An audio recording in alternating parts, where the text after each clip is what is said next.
Hi guys, this is Michael from Bridge Channel, and today we're going to talk about AP Bio Unit 3, Chapter 2, the enzymes. Let's dive in.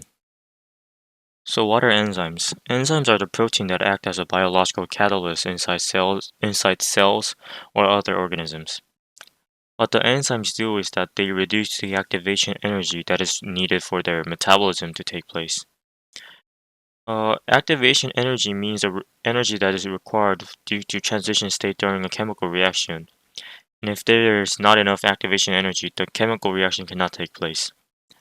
What enzyme does with this is that enzyme reduces the activation energy, which also means that it reduces the energy that is needed for the chemical reaction to take place, which leads to reduced energy input and which also leads to easier chemical reaction.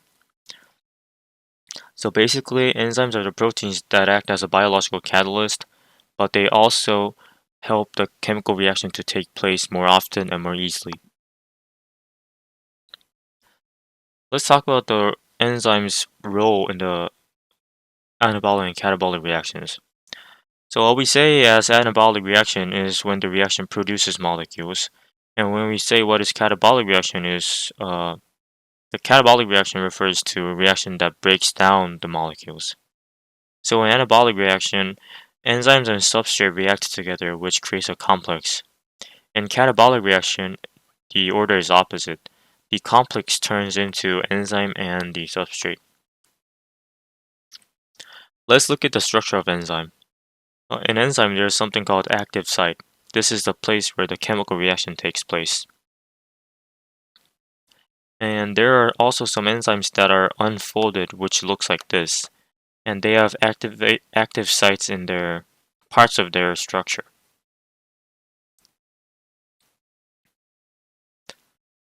The biggest characteristic about enzyme is that they are highly specific for its substrate and their type of reaction. This means that enzymes bond to specific substrate, and except for that substrate, they don't react with anyone else. For example, when there's an enzyme called A, this only reacts to alpha. When there's a substrate called beta, it never reacts with it.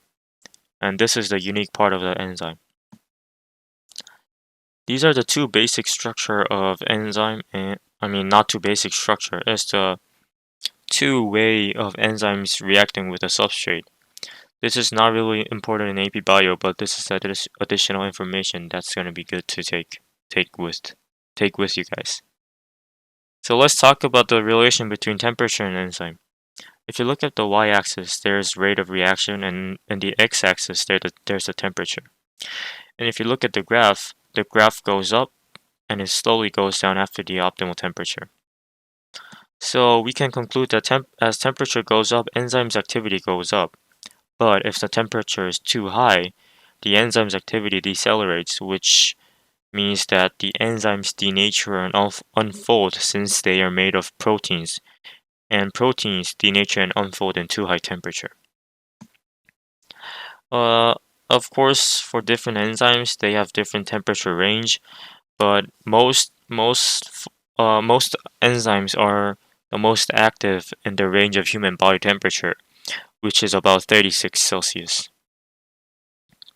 Let's talk about the relation between pH and enzyme.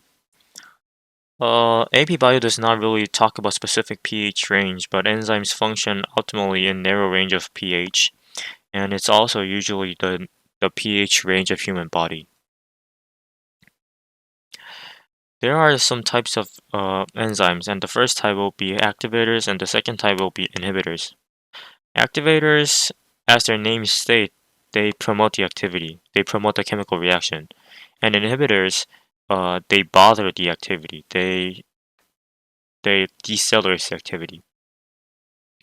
And in inhibitors, there are two kinds of inhibitor. And the first one would be competitive inhibitor, and the second one would be the non-competitive inhibitor. For the competitive inhibitor, if there's a substrate that's supposed to bond, the inhibitor bonds. My bad. If there's an enzyme that is supposed to bond, inhibitor imitates the enzyme and fits in the area that enzyme should go in. A non-competitive inhibitor bonds to the different side of the cell, the different side of the substrate, which does not bother the enzyme to bond with the substrate, but it bothers the chemical reaction. There's also something called allosteric enzyme, which are often found at or near the start of metabolic pathway or at crossroads of multiple pathways. This is also additional information for AP Bio, but it's good to know. Well, that was all for today's enzyme lecture, and next lecture will be the most important part of lesson 3, which is the photosynthesis. Have a great day.